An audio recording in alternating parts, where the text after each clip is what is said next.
invited some very few but very important personalities to come with me as we traverse the Lagos Calabar Coastal Highway.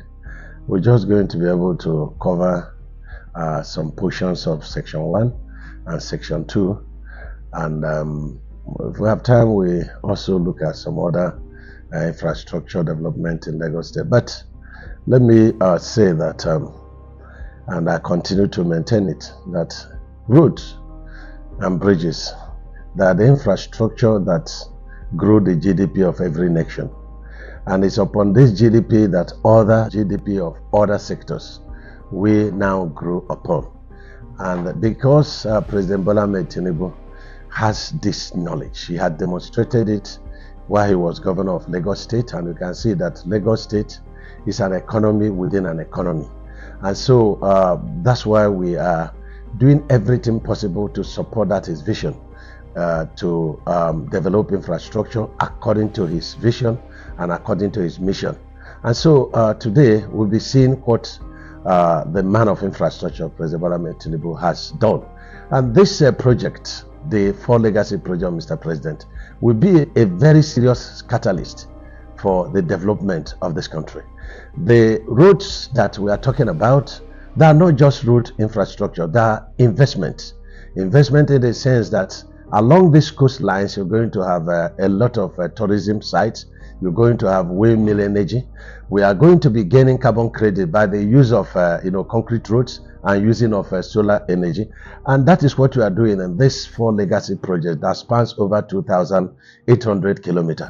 If this is the 65th Nigeria anniversary gift I'm going to give my heart, my soul, and my entire being, I'll be happy to do that, because I can almost in my mind's eye see how we're going to have a coastal economy, see how we're going to bring big articulated vehicles away from the inner roads to that road. No. The Nigeria of the future just begun, and I want to have a very, very big role to play in it. Let's go. As Nigeria marks its 65th anniversary as a sovereign country, the pathway to accelerating its economic development hinges on addressing key infrastructure, especially in its national road network.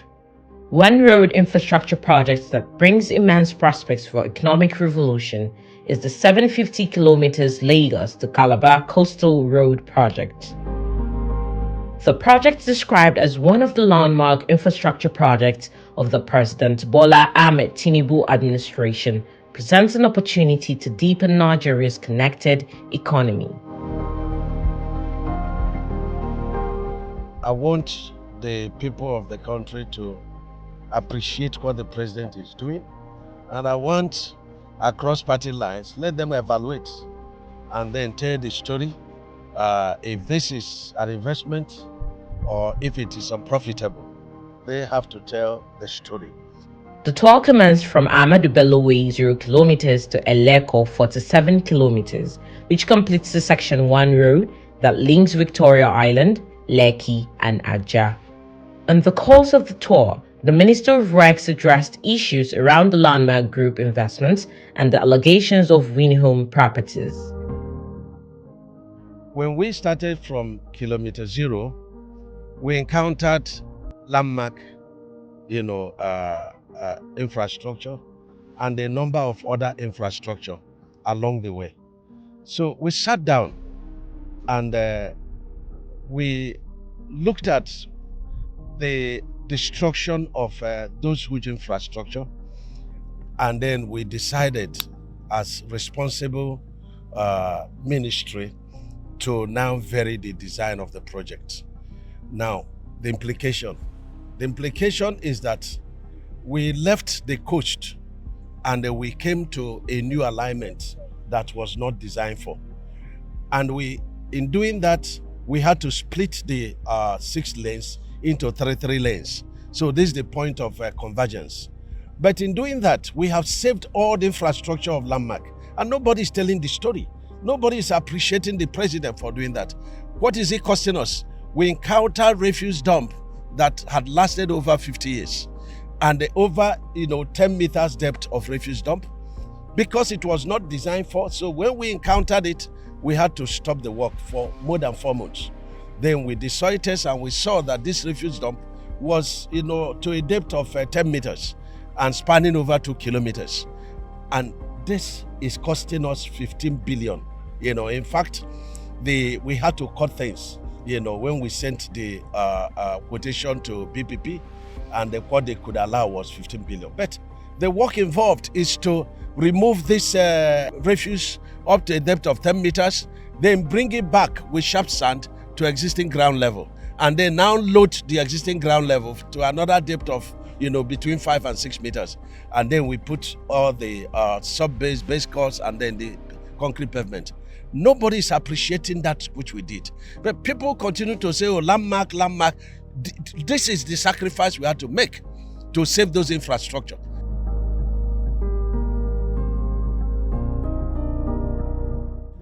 This is kilometer 18. And if you will partner with me today, we have to unravel the truth. And this is the last I'm going to be speaking about Wing Homes, property. Because I accuse you that you know the truth, but you are hiding the truth. Whatever it is that is making you to hide the truth, I do not know. But the truth is like pregnancy. You cannot hide it at the 9th month. So this is 9th month for this Wing Homes matter. At my back there, you can see the fence of Wing Homes property. And when I finish this speech, I want you to take out 2 minutes to video the land, because there are a number of facts I want us to unveil. Number one, I have a document from Wing Homes that says they bought 12 hectares of land in 2022 for the sum of 50 million naira. I don't know if the villagers have been terribly cheated, if the purchase went through the normal process. For you to buy 12 hectares of land for 50 million in 2022 with all this development all around the place. So I want you people to find out. And the investigative journalism demands that you talk to the native. That is number one. Number two, the fence of Wing Homes, you can see it first is a very terrible, fence work. You can see it's very cheap, it's very bad, it's a dwarf fence. Number two, you will see, about not more than 10 meters of drainage they put. That drainage, even a local government, what local government cannot put that. So it's also a very terrible infrastructure that will not cost up to 1 million. Then three is that you need to investigate to see if there is any evidence of any infrastructure that was destroyed. You can see the land there. You can see countable few trips of sand there. Those sand are not more than 2 million. I want you to see it by yourself. Now, what we have done here in passing the coastal highway is that not more than 4 hectares has been taken. So you still have 8 hectares that is left and that is right. But we are not done. We have acquired the entire thing, just like the directive of federal government that lands along the coastal highway should be acquired. And so the Surveyor General is now his headache with the Lagos state government. But let me say something. When people are calling, even federal government as far as this is concerned, the Lagos state government, who has the legal right over this land, has revoked the land. Why is she not calling Lagos state government? Because our own is for Lagos state government to give us right of way where we need. So they have revoked it, they have gazetted it. So the matter has gone beyond Ministry of Works. Again, they had taken us to court, and the court has ruled, that we are right, and so I don't know what they're still talking. And let me make it very clear that I never invited Wing Homes for any negotiation. I never called them for any meeting. The matter is closed in court. The matter is with Surveyor General is here with us, and that is the fact. But let us, unravel the matter. I'm going to be writing to EFCC and then to Director SSS to investigate Ministry of Works. Number one, the woman claimed that there was no MTN cable, passing through the coastline that made us to divert. We have the letters, and we have to show you today, from, the letters of, this is one of the network people, and where is that of MTN? Yes. So we will show you when we are doing our press conference. Yes. Yeah. So that is what she's claiming, and nobody's been able to go and ask MTN. Did you write us? Did you write the president complaining about destruction of your cable network if we pass this along the coastline? Passing along the coastline is more profitable for me. It's better for me, even though that we would have destroyed over 8,000 properties there. But that is not the issue. The issue is that the president directed me, minister, do not cut any cable of MTN or True Africa network, So whom should I obey?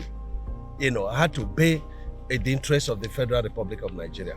Number two, before an infrastructure is developed in Lagos State, there must be proof of that infrastructure. They have to stamp it. They have to approve it.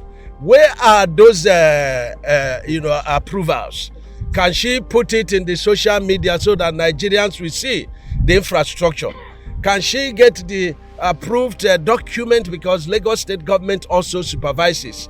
At foundation level, they will give you a written approval. At DPC, they will do so. Can we see those things at the social media, at the platform? Can you ask those questions? Number two, 250 million, remittance from diaspora. Show us the evidence, through CBN. How did it pass? If you brought the money, into the country, hard currency, don't worry, there will be no money laundering case against you since it has entered. But where is the money? Another one is who and who paid for this money. Can you publish those who paid and how much they paid? As a Nigerian, I'm very much interested because that is our economy. But if you are talking about 250 million, US dollars, and we can't locate where it is, we can't locate those who paid it, we can't locate the means by which they paid it, then it's a fraud to me, and you go to everywhere, you'll be darking counsel without knowledge. And I'm not stopping at EFCC and, DGSSS. I need apology from the woman if within 7 days she fails to provide these documents. And I'll be writing to the Embassy of America to demand that they send the woman back to us so that she will come and tell us where the money is and how he left America, to come to Nigeria. We must accept as Nigerian citizens that there are times in our history where we must breathe in, breathe out, and begin to look at how we can develop our nation. And one of the things that we have found to be the thing that develop other nations like Singapore, China, Indonesia, and many of the countries, including Dubai, that you have, and you all love, especially watching it on social media, is building consensus around development.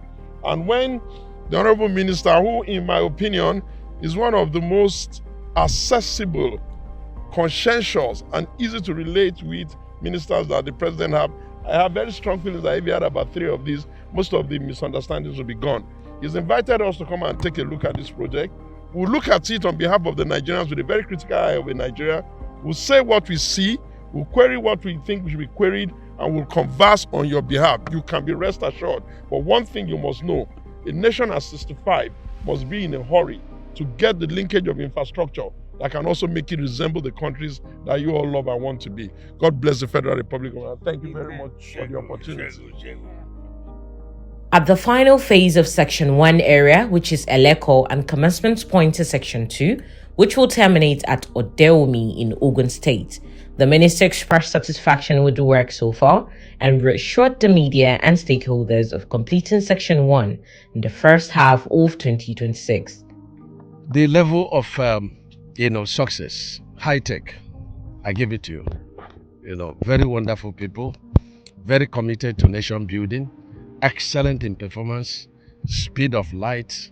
I commend you and I thank you very highly. Otherwise, it would have been impossible to construct this project. Every deviation from the design in terms of additional work, they have to wait and get approval, then this project will not be done. But I can tell you that high tech, if they want to claim every deviation, we will not be able to do this work. And that's why I always call them that they're partners in nation building. And I commend them very, very highly. I know there are a number of subcontractors that wanted to, do some job for them, but they give them quotation that is above the awarded rate. And Sheikh, so I beat my chest, and before God I serve, and I say we have done very well in terms of pricing and in terms of value for money.